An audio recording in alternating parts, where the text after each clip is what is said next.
Hi, just want to remind you that this is a three-part series, and if you haven't done so already, to stop your video and click the link below to take our pre-test. This is important because we really want to understand if we've improved your understanding of hiking and health, if we've increased your knowledge about food and nutrition, but also about these other topics that we're going to cover in this series as well. So we want to track that knowledge and behavior change, and that's really important to our overall extension program. So go ahead and take the quiz before starting the series, and then after the series is over, we're also going to ask you to take another assessment as well.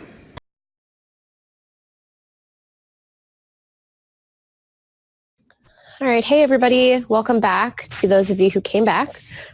This is episode 2 of our Hiking and Health webinar series. If you were with us last week, you probably remember that I'm Amanda Woods, Healthy Finances Program Specialist with OSU Extension, Family and Consumer Sciences, and today we have somebody new. You want to introduce yourself? Hi everyone, I am Amy Meehan, the Healthy People Program Specialist with OSU Extension, Family and Consumer Sciences. So thanks for having me today, Amanda. Of course. So Amy's with us because she and I have done a bunch of hiking together, and she can kind of speak to some of the tips and information I'm going to share with you guys today. Before we jump into my presentation, just a couple of quick points about today's content. So we're going to be talking about gear, clothes, shoes, and trail preparedness.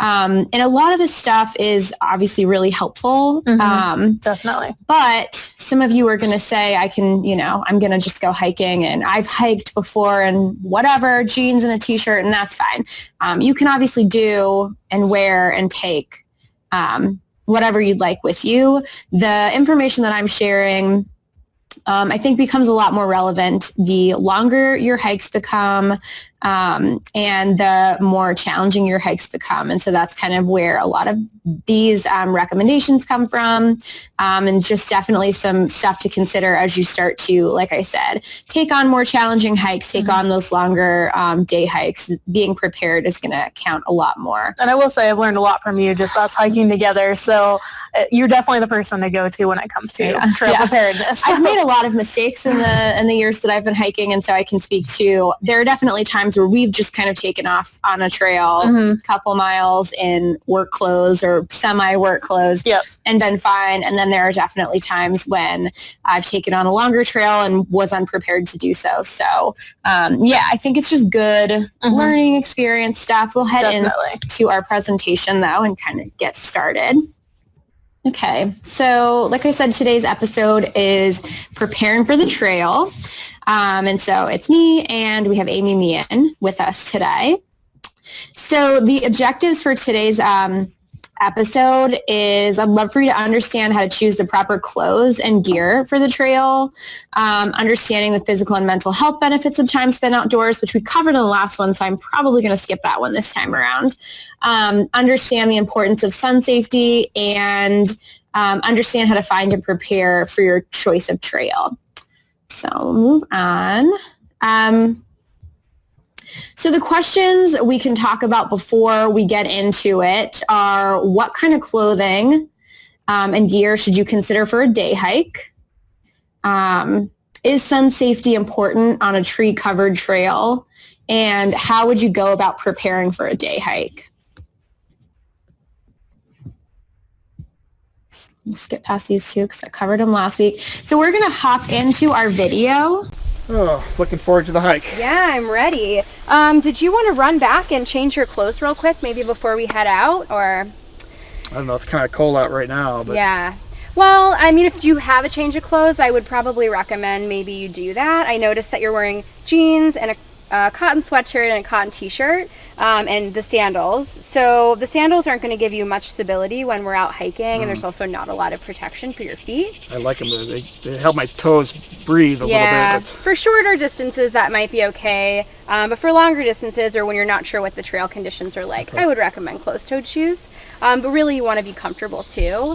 With your clothes, if you have something to change into, everything you're wearing is going to, as you start to sweat, because it feels cool right now, we're in the shade and it's a little earlier, but as we set out, it's going to heat up and you're going to start to sweat, and your clothes are going to just hold that sweat right against your body. And so you're not going to be able to regulate your temperature, and you're just going to be really uncomfortable as the day goes on.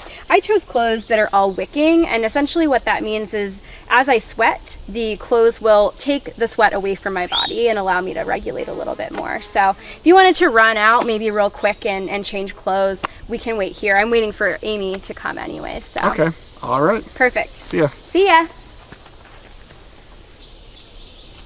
Hey, Amy. Hey, all right, I think I'm ready. Ready? Oh, did you have a backpack maybe that you wanted to bring, or? Why do I need a backpack? So I always bring a day pack when I'm hiking. Okay. It just really allows me to be prepared for the day, right? all right. In this pack, I've got my, I've got some snacks, I've got a raincoat, really just anything that I need to be prepared for whatever's going to happen today when we're out. And I also am able to carry along water as well. I noticed you have a water bottle, which is great. But it might be nice to not have it in my hands at all Not have to times. carry That's a good it. idea, definitely. Yeah. And also here I have sunscreen as well. So if you were prepared for the sun, or if you didn't have any of this with you, you can maybe take it and spray it on when you're grabbing your pack from the car. That's awesome. Yeah, no, I think I have a couple things that I should probably take with me. I just didn't think ahead. Good Perfect. thinking. All right, Thank you great. so much. Yeah. I'm going to go do that.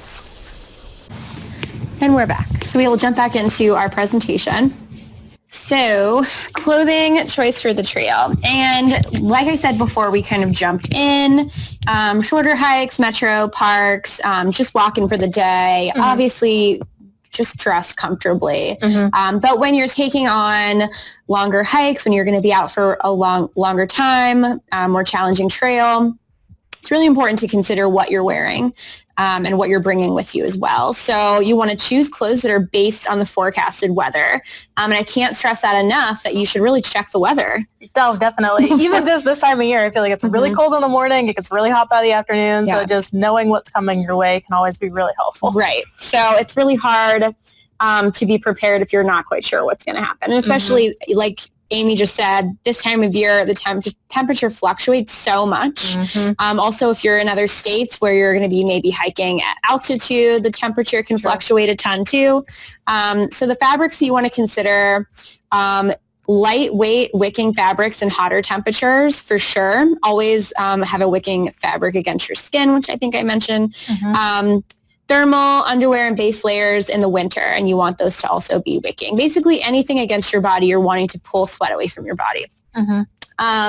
Layering is super important when you're on the trail. It'll allow you to adapt to changes in temperature and environments. So as Amy said, this time of year, it can be really chilly in the morning and then can heat up. And even as you start to move, you will start to heat up, and maybe having those extra layers won't be as comfortable. But if you're layered appropriately for the weather, you'll be able to kind of adapt as the day goes on. So, and I've even noticed before on some of our hikes, if you get a little lower and it's a little more shady or you're closer to water, it does get much cooler, like more than I would have expected. So just kind of knowing that even just on the trail itself, regardless of what the actual temperature is, if there's enough tree cover or you're near a cave or something and it's going to be a little bit chillier, it's always nice to just have either sleeves that you can roll down or a light jacket in your bag, whatever the case may be. Yeah, it's a kind of amazing how much the temperature changes. Yeah, I did not expect it. just on one trail.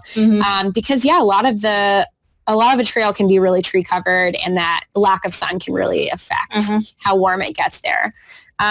The last thing on this slide is choosing clothes that you've worn before, will be comfortable for a day of movement and sweat. I cannot stress this enough. I've definitely bought new clothes before longer day hikes, like, closer to like 10-mile full day hikes, and really regretted not knowing how the clothes would fit, not knowing how they would wear on my body, especially if you're having a pack on. Yeah, if it's like pulling on your clothes or pushing things down or pulling your shirt up. I know I've experienced that before, just the way the bag hangs that you're not really used to. And I feel like shoes are big too, that if you haven't worn your shoes before. Definitely don't wear those out on the trail for the first time. Yeah, for sure. Come back with blisters probably. Right. Know what you're wearing and just be comfortable in it for sure. So as I said earlier, base layer should always be a wicking fabric, so it'll draw moisture away from your skin. and just allow your body to regulate your temperature. I will say that I went running yesterday and very smartly wore a cotton t-shirt because I wasn't going for that much time. And when I stopped at a red light at one point to wait, obviously, to go, because I had a cotton t-shirt that was filled with sweat right against my body, as soon as I stopped moving, I was just immediately freezing. So it becomes really hard for your body to regulate temperature when the layers against your skin are just saturated with sweat. Yeah, even with the sun yesterday, which made it feel warm, the wind was still really cold. So Right. just that juxtaposition can be enough, like you said, just for a quick minute stop to be much colder or much hotter than you expect. It doesn't take long. I would always recommend packing a rain and or wind breaking layer as well, depending on whether the weather calls for it. Because what you don't want to happen is to be out on a multi-mile hike, multi-day, even just a full day hike, and have all of your clothes be wet from rain. Any time of year it's going to be uncomfortable. In the cooler months, it will be really uncomfortable, and again, will be really hard to regulate your temperature and to just be okay out there. Quick question with that, actually. Would you recommend somebody bring like an umbrella, or would that be too cumbersome? Or I mean, so I think it's kind of up to what you want to do. I've personally never packed an umbrella for the trail just because it's extra weight. And also you don't really want to walk holding an umbrella. If you're using trekking poles, you won't really have the hands to use an umbrella. So I wouldn't necessarily recommend an umbrella. However, everything that I'm telling you guys to do, I'm well aware that there are people who do the exact opposite. Earlier when I mentioned to Dan in the video that he shouldn't be wearing sandals, I recently took a hike in North Carolina wearing outdoor sandals. I was aware of what the trail conditions were, and I knew that I'd be comfortable. So do whatever makes you happy. But I personally think a raincoat is easier to throw on when it rains, obviously, and then pack back away when the rain stops. So. And it definitely, I feel like that gets the job done. That'll keep you dry enough for the time being. And I suppose, too, if you're on a tree-covered trail or something, if you have branches in the way, you wouldn't want to be competing with those types of objects. For sure. And also a hat for rain, a wide-brimmed hat. We mentioned in the slide, a couple slides ahead for sun safety, but a wide-brimmed hat, if that's something you're comfortable wearing, can also keep rain out of your face. So That's a that good idea. can be nice. Yeah. So avoiding materials like denim and cotton, I mentioned that in the video. You want to do that, like I said, to Dan, because those fabrics are not, they're not wicking fabrics, so they will just hold your sweat and you will be uncomfortable. I'm sure you'll see people on the trail in jeans. Again, it's whatever works for you, but that is, for longer hikes especially, you're probably not going to be very comfortable. And I would recommend choosing items that are unrestricting and will allow you to move. There are some trails where that's going to be a lot more beneficial than others. There's a couple of trails right here in Ohio and Hocking Hills where you have some big step ups on boulders, big kind of step downs, and more restrictive clothing will make passing trails like that a little bit more difficult to do. So that would be, just a recommendation to make sure that your clothes allow you to move comfortably. So shoes for the trail. This is an interesting one because I think it varies a lot. Shorter hikes, obviously on more flat, maybe metro parks, you're fine in tennis shoes. A lot of trails, you're probably fine in tennis shoes, but there really are so many options, and it'll depend on a couple of the things that I have here. So like I said, you can choose between hiking shoes, boots, there's mid and high boots depending on the terrain, tennis shoes, and even outdoor sandals. I kind of love those because they allow you to pass through water. They're really comfortable. But probably not flip-flops, right? I've seen some people on the trail in flip-flops before, and I'm sure they regretted it very shortly. That I would definitely call a more questionable choice. The outdoor sandals that I'm referencing, I will refrain from mentioning brands, but they kind of strap around your feet, and they so they won't fall off they or stay slip off attached. like a flip-flop. That's good.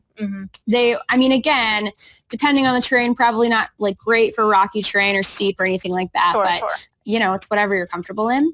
But you want to consider the trail and length of your hiking. So how long you're going to be going and what the conditions are, the type of terrain. So rocky, steep, paved, These will all kind of determine the amount of stability you're going to want from your shoe, and whether or not that outdoor sandal versus a tennis shoe is going to be good compared to the mid or high hiking boots or shoes. And then the big thing is what you're most comfortable in and the shoe or boot that works best for your feet. So most shoes are obviously not one size fit all, but especially when it comes to hiking, when you're spending a lot of time on a trail, and I'll talk about that more on the next slide, but you really want to make sure you're going to be comfortable for however long you're out there. And then obviously weather and time of year. If there's going to be a lot of rain, if your feet are going to be cold, that's all things to consider. So lots of things to choose from. So some things to consider when choosing the hiking shoe that you want to take with you is the fit. And I say this because it took me a couple of years to realize that I was hiking in the wrong sized boot. Your feet will swell when you're hiking you're just moving and there's more fluid and whatever. So your feet are they're gonna swell a little bit when you're hiking. And so you're gonna have to factor that into the sizing of your boots. And also your boots, your toe box especially will spread more when you're hiking down, when you're kind of putting more pressure on your feet. So you really want to make sure that for the activity of hiking, especially longer distances, that you're choosing a shoe that's going to allow your feet to be as comfortable as possible. So speaking of having that extra space in your shoe, if your toe box is going to be a little bigger, expanding in certain parts of your hike, what about socks? So socks are important too. I would always recommend a more wicking fabric, especially in the winter. Sure. So wool does that, and there's other like sport outdoor socks that will do the same thing.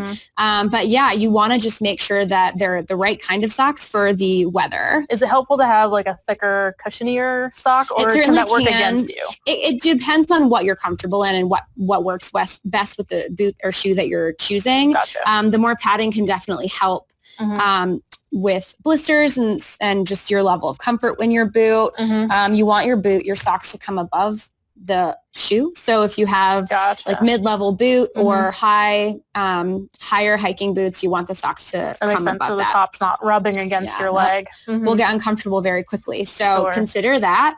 But yeah, so that's definitely, you want to consider that as one of your layers for sure. Wonderful. Yeah. So let's see, type. Depending on the trail, as I mentioned before, your personal preference, you may want a sturdier boot with a stronger ankle support, or a lighter shoe, something more like a hiking shoe or a trail running shoe that still has a sturdy sole, but will be a little bit lighter. All of these there's no right or wrong answer. It's just honestly whatever works best for you. So try things on. I will say, I love a deal, but when it comes to investing in gear for the trail, you're spending so much time in your boots and your pack that buying something at discount online is tempting, but I would strongly urge you not to do that if you haven't tried the actual item on. Not that I'm telling you to go into an outdoor store and then go online. I personally support a lot of outdoor retailers. But if that's the way that you're going to go, I would recommend that you definitely try whatever it is on first. Pack and boots specifically, you want to make sure those things fit you personally, and they're not just the size. You might have to go up in certain things. So definitely take the trip to the store to try stuff on. One more quick question about the boots. So thinking about time of year, different weather, if you know it might be a little rainy that day, or say it's still cold out, so there might be ice on the trails or snow on the trails, so your boots could be at risk of getting wet. What do you think about waterproofing, whether it's the waterproof's already built into the boots or you use the spray, even just for tennis shoes where the water might come in? Would be prepping your shoes beforehand, regardless of what they are, be beneficial? Well, yeah, I would definitely recommend waterproof boots or shoes regardless, and not just for weather, but also for if you're having to cross water. There have been a couple of trails that I've been on where having the waterproof boot was hugely beneficial. Also be aware that waterproof does not mean floodproof, so that will still come in on the top of the boot. Learn that the hard way. But yeah, so winter boots will mostly always be waterproof for snow. The tread on the bottom of the boot is obviously super helpful in slicker weather, especially if you're on rocks or icier weather as well. So yeah, definitely those sorts of things. And that's why you would also be choosing something like a hiking boot or shoe as opposed to a tennis shoe, which is 9 times out of 10 not a waterproof shoe, yeah, right? Definitely. Yeah, very breathable, which can work against you. I've definitely been hiking with several people that have chosen to wear tennis shoes. And in Ohio, that's not that crazy of a choice to make. It's usually flat, right? Not necessarily too wet. But mud happens a lot in Ohio, and I've seen many a flooded tennis shoe because those shoes will just absorb water very quickly. Or even just slipping on the mud, probably not as great traction. No. Yeah. And then in all caps, break your shoes in before you hit the trail, especially for longer hikes. If you're considering a longer day hike or multi-day hike, you should definitely wear those shoes first. All right. Sun safety on the trail is important. And we chatted a little bit about this earlier because it doesn't always seem super sunny. I mean, I guess it depends on the trail that you're on, but a lot of trails are tree covered, right? So definitely. You might not think that sun safety is necessary. Sunscreen, whatever, might feel like not a priority that day. But you still need to wear sunscreen even when you're on a trail, even though there's some tree coverage, you're still at risk. Even Same when with it's clouds. cloudy, the UV rays come through. That's the thing. Even if you might not be able to see the sun or feel the sunlight, it's definitely still coming through in some way, shape, or form. So it's better to be safe. You're not protected. So it can't hurt you to just take the extra precaution. And so the tips we have for this one are to always wear sunscreen. Also be aware that if you're sweating, you're going to need to reapply that sunscreen. That's a big one. I personally sweat a ton when I'm hiking and have to reapply pretty frequently. Yep, every couple of hours typically, I think, is what we usually recommend. So just kind of keeping an eye on the time, because I know it's very easy to lose time when you're taking in the beauty of the trail around you. So just kind of being aware of that. Yeah. And if you're somebody who is maybe taking on a longer hike and doesn't want to pack a bottle of sunscreen, because really all weight counts when you're carrying it on your back up a hill, you can get packets of sunscreen too, or do something like that where you can be a little more aware of the weight that you're packing, but still protecting your skin. You can wear protective clothing, so long sleeves, covered skin. There's also fabrics that are supposed to be supposed to do the same thing as sunscreen. So true, there's UV protection like built in. Yes, it'll actually say like the SPF or something on the type of clothing that you have. I think you can also treat your clothing like in the washing machine to build in some of that protection. So definitely recommend looking into those options if you don't want to have to carry sunscreen with you. I think that's a great point. Yeah, it's definitely, I personally have never done that, but I know that there are people who do. So it's for sure an option. Sunglasses and a hat, again, good rain protection too. You can avoid the trail during the sunniest part of the day. In the summer, this might be a good option too if you're hiking longer distances and kind of not let the heat beat you. And then the American Hiking Society recommends checking the UV index. And there's a link there for you to do that. Okay. Choosing a pack size. So this will vary a lot depending on the length of your hike, how much you'll want or need to carry, whether you're the only one carrying, if you're in a group. For short trips or day hikes,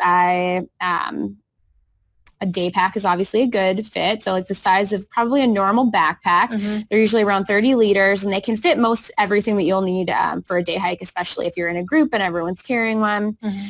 For multi-day trips, you'll want a larger backpacking pack. Multi-day packs range from 40 to 100 liters or over, again, depending on the length of the trip. You don't need a full-on large backpack if you're just going on day hikes, though if you plan to do that in the future, it certainly can't hurt to start getting used to carrying that on your back. And then even wearing it to the gym, I've seen as a recommendation to get used to moving with a pack with weight on. So it's a good tip if you are trying to learn more about hiking to eventually get into longer trips and backpacking.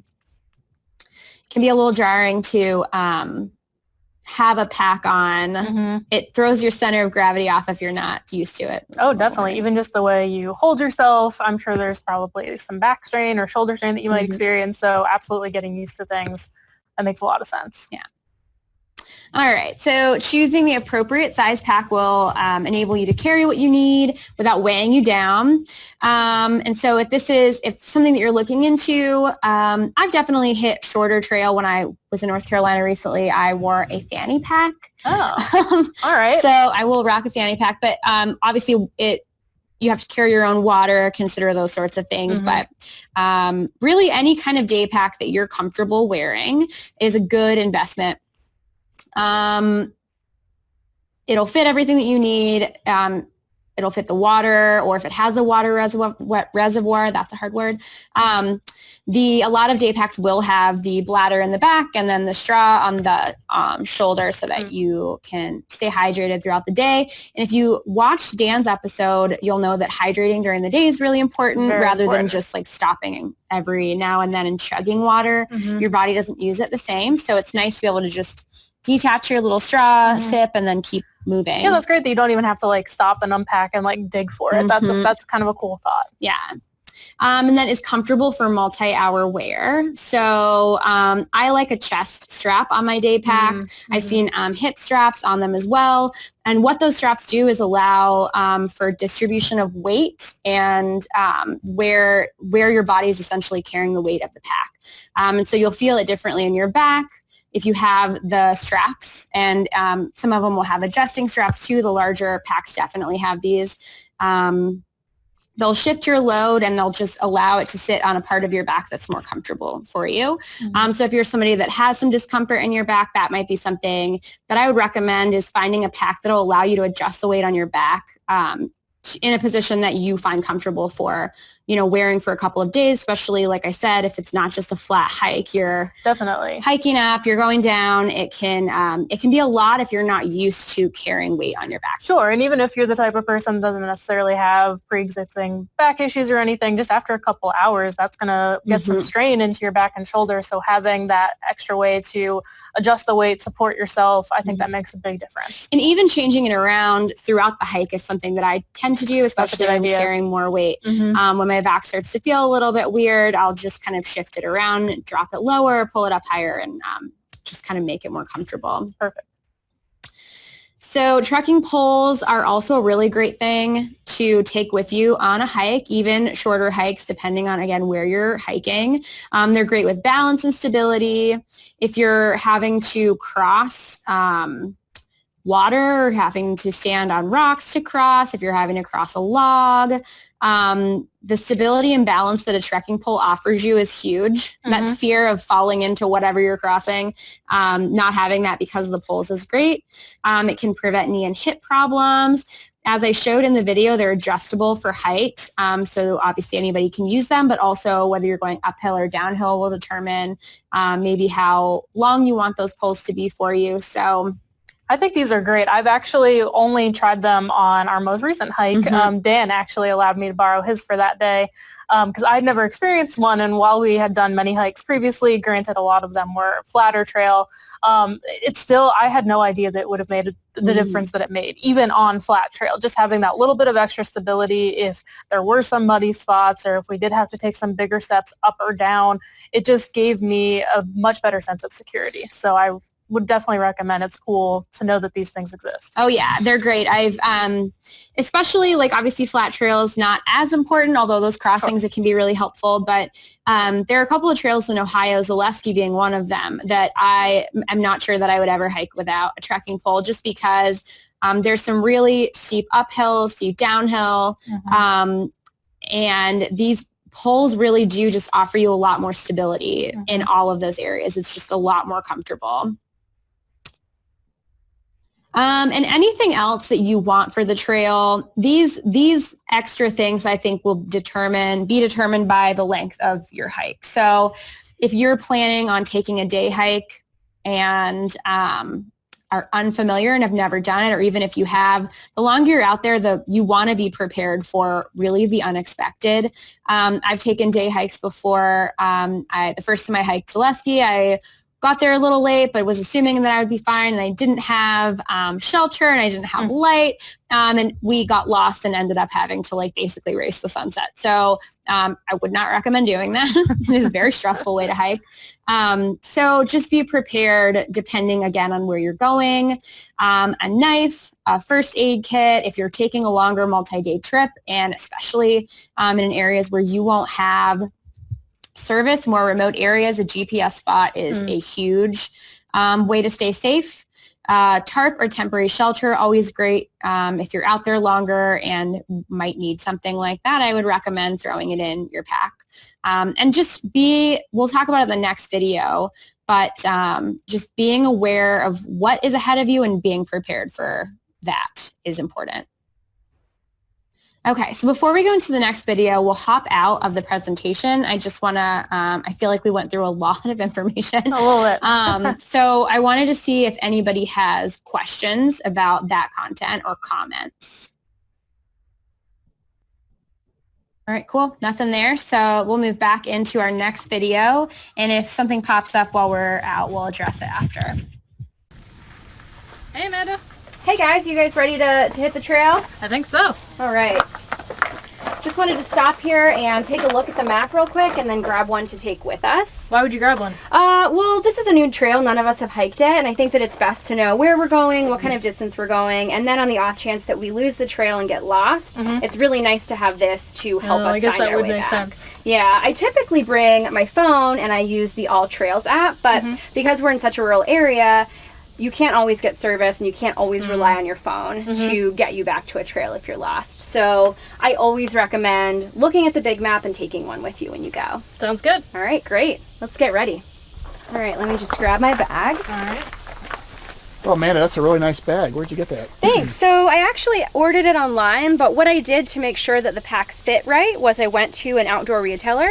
They usually have a lot of different kinds of packs, different sizes for different kinds of hikes and just different outdoor activities. So I always recommend going in person so you can try it on, make sure it's comfortable, make sure it fits well for when you're out on the trail hiking. Especially when you pack weight in them, you really want to make sure that everything fits and will be comfortable.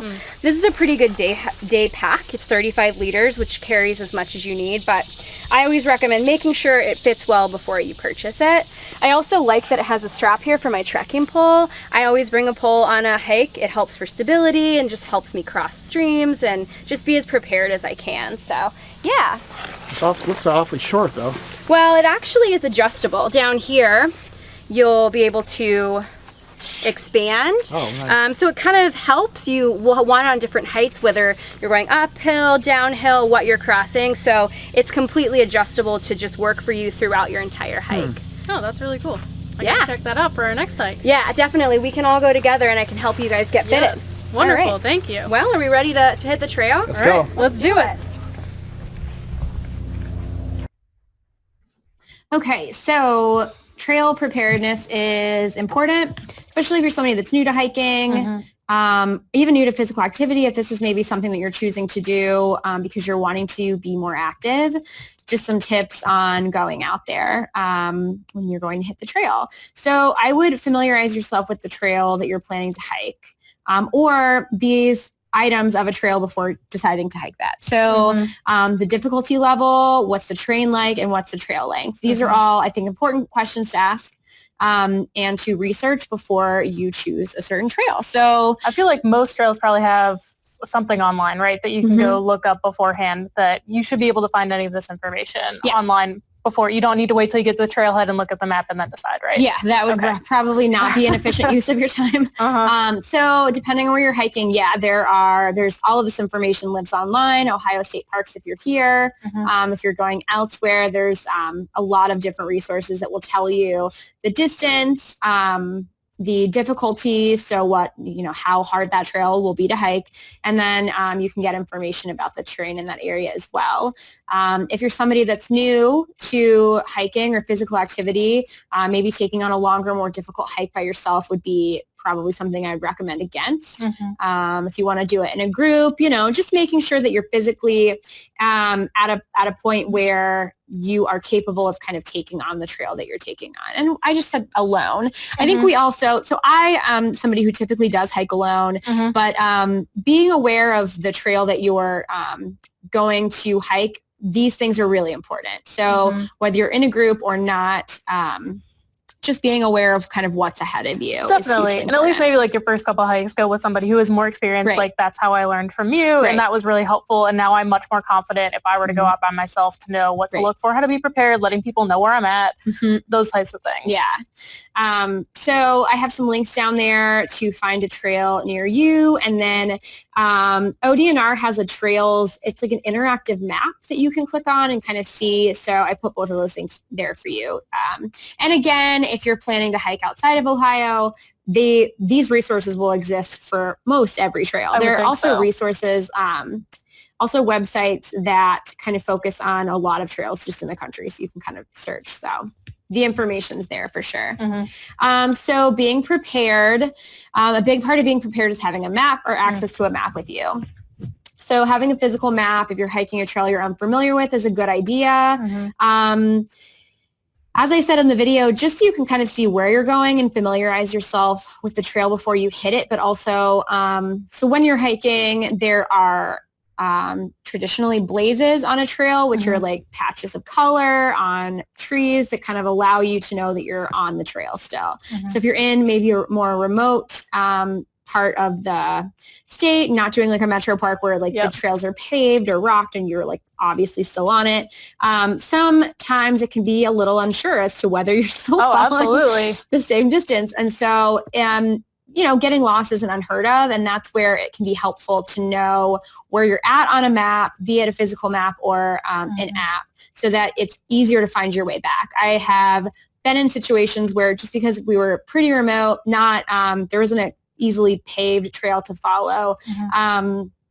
There were also different colored blazes and we got a little confused, and having the map saved us a ton of time. So yeah, well, there's different colors, different letters. Even if you do hit signage that says go this way for this trail, this way for this trail, you might not be 100% sure which trail you were following to start with, if it's a letter or a color or something like that you're not as familiar with. So just having that physical map to be able to tell you, oh yes, this is where I want to go, or wait, this will loop back around. I can add a little extra mileage in, whatever the case may be. That's always just helpful to know where you're at. Right. If you don't have access to a map and you're seeing, even if there is really like, you know, good signage, like you said, it's not going to mean a whole lot to you when you're out there. So yeah, having that map to kind of correspond with colors or letters or whatever will save you a lot of time and stress if you get lost. And nobody wants to get lost. No.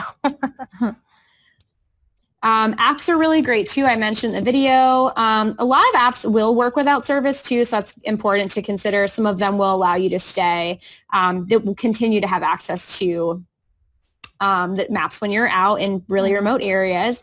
But they're really helpful and they're new. And if this is and you'll have, I guess, a phone. For day hikes, you will probably have a phone that will continue to work. If not, you need to consider obviously packing a charger. They have solar chargers though. So if you're on a multi-day trip and having access to your phone is important for safety and a map, you can prepare for that as well. But if you're on a shorter hike and you wanted something like this, there are a ton to choose from. We can't really, I know I mentioned one in the video, but I don't think we're supposed to technically mention that, although I think it's free, so it doesn't really matter. But there are a ton, which is my point here. So just do some searching and find the one that works best for you. But a lot of them will give you a search feature to find the trail, park and trail information, maps, directions, other people's feedback on the trail, which is kind of cool. I've actually chosen hikes based on other people's feedback on certain That makes sense, hikes. especially if there's been erosion or whatever, just to know what's expected for you. Yeah. And I love hiking for the payoff at the end. So I really enjoy hiking for a view if I'm going to find a summit or if I'm going to find something like that. And I usually find that information in other users' feedback. So if that's something that you're interested in, not that the only reason to hike is for a good view, but I'm here to tell you that it is definitely It certainly helps, much like the one behind us that we found at Lake Catherine. Right. Yeah. And then options to track your hike too. So if you're somebody that likes to track your activity, I know a lot of people do this with running and biking. You can do the same thing in some apps. They'll track your steps and mileage when you're out on the trail if you want to know how far you went or Absolutely. That's how always a fast great you're thing to know going. these days. Some people like to hike for speed. Mhm. I am not that person. But yeah, so Elevation. right, exactly. So yeah, there are definitely apps out there to kind of, probably do whatever you want them to do when it comes to hiking. So just do a little bit of research and find one that works for you. All right, so we'll come back before we ask these questions of you guys to see if you have any questions.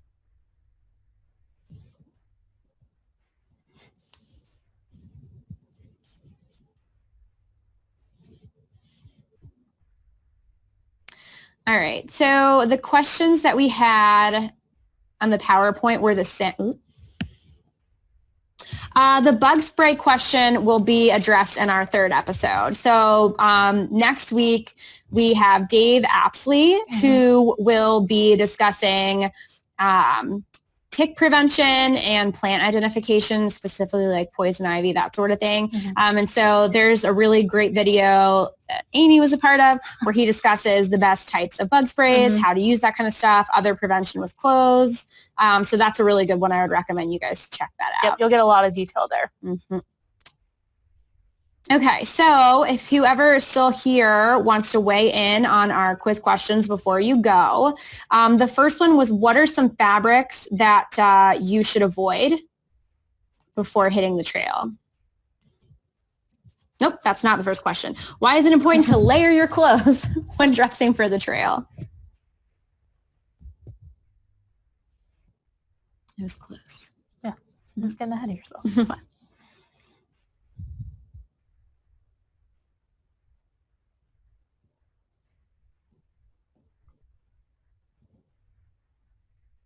Absolutely. That's exactly it. Just helps you be prepared, especially with the fluctuating temperatures. You don't want to be stuck in, I've made the choice to wear long sleeves and nothing underneath, and it can be pretty uncomfortable as it warms up. I believe the next one was Fabrics. the fabric. So there's a couple of fabrics that I mentioned in the presentation as well, the video, that we should avoid when dressing for the trail, specifically for longer hikes, but really any physical activity I would recommend. Yeah, any outdoor Probably. physical activity, yeah, especially.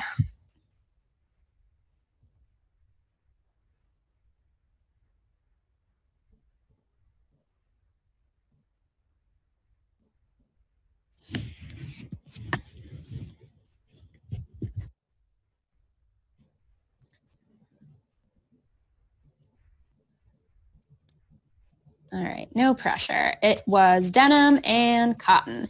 And the last one was why it's important. Yes. Absolutely. Always want to avoid jeans, and wicking, I think, was Yeah, the key word that from was this whole it, yeah. presentation as far as That's- clothing yeah. goes. So awesome. If you take one thing away, and there's not one fabric that is going to be wicking, there are actually several. So, just try to choose one that's not cotton, basically. And I feel like most fabrics that are wicking do like to advertise that, so it will probably be on a tag or something to make it a little easier to identify. And if you're somebody that likes certain kinds of clothes, if you want to hike in a hoodie, just find a wicking outdoor hoodie. It doesn't have to be cotton. It can definitely be, you can still be comfortable and lighter weight. Right. Definitely. Find one. And the last one just talked about why it's important to prepare for a visit of a trail you're unfamiliar with. And we just went over this.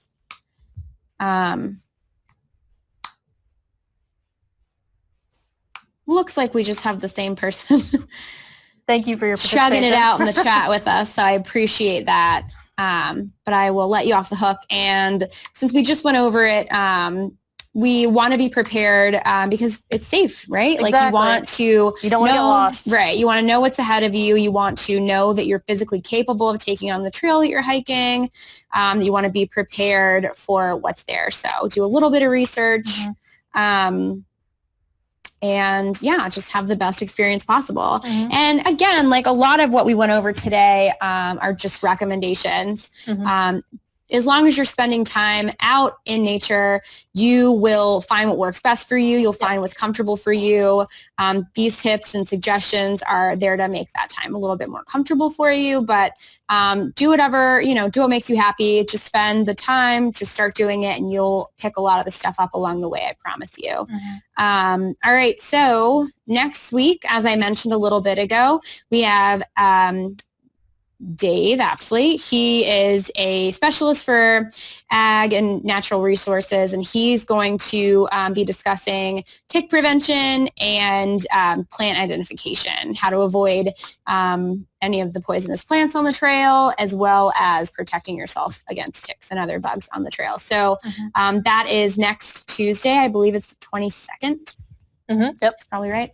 At 11:30, and I'll send out another reminder before that. But if you're interested in that topic, we will see you then. Otherwise, thank you guys for joining us today, and we will be sending this out as well if you're watching the recorded version. Take care. Thanks.